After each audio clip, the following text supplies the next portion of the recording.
1 Samuel chapter 23. Keilah liberated. David was informed that the Philistines were attacking Keilah and plundering the threshing floors. So he consulted the Lord, asking, "Shall I go and attack these Philistines?" The Lord answered, "Go, attack them, and free Keilah." But David's men said to him, "Even in Judah we have reason to fear. How much more so if we go to Keilah against the forces of the Philistines?" Again David consulted the Lord, who answered, "Go down to Keilah, for I will deliver the Philistines into your power." So David went with his men to Keilah and fought against the Philistines. He drove off their cattle and inflicted a severe defeat on them, and freed the inhabitants of Keilah. Abiathar, son of Ahimelech, who had fled to David, went down with David to Keilah, taking the ephod with him. Flight from Keilah. When Saul was told that David had entered Keilah, he thought, "God has put him in my hand, for he has boxed himself in by entering a city with gates and bars." Saul then called all the army to war, in order to go down to Keilah and besiege David and his men. When David found out that Saul was planning to harm him, he said to the priest Abiathar, "Bring the ephod here." "Lord God of Israel," David prayed, "your servant has heard that Saul plans to come to Keilah, to destroy the city on my account. Will they hand me over? Will Saul come down as your servant has heard? Lord God of Israel, tell your servant." The Lord answered, "He will come down."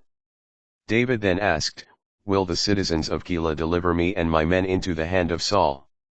The Lord answered, "They will deliver you." So David and his men, about 600 in number, left Keilah and wandered from place to place. When Saul was informed that David had fled from Keilah, he did not go forth. David and Jonathan in Horish.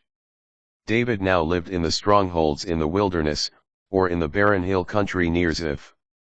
Though Saul sought him continually, the Lord did not deliver David into his hand. While David was in the wilderness of Ziph at Horish, he was afraid that Saul had come out to seek his life. Then Saul's son, Jonathan, came down to David at Horish and encouraged him in the Lord.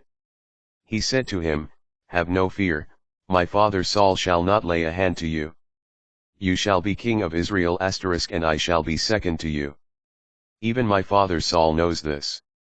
The two of them made a covenant before the Lord in Horish, where David remained, while Jonathan returned to his home. Treachery of the Ziphites. Some of the Ziphites went up to Saul in Gibeah and said, "David is hiding among us in the strongholds at Horish on the hill of Hachilah, south of Shimon. Therefore, whenever the king wishes to come down, let him do so.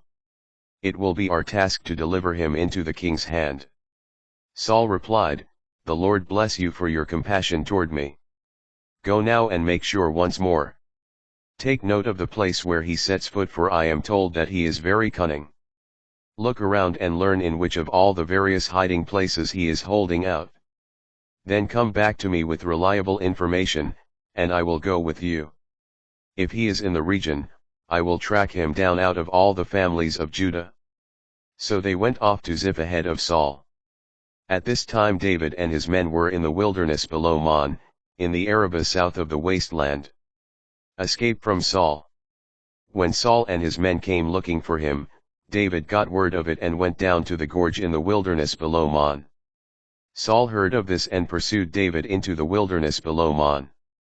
As Saul moved along one side of the gorge, David and his men took to the other.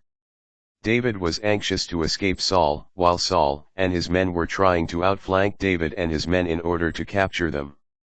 Then a messenger came to Saul, saying, "Come quickly, because the Philistines have invaded the land." Saul interrupted his pursuit of David and went to meet the Philistines. This is how that place came to be called the Rock of Divisions.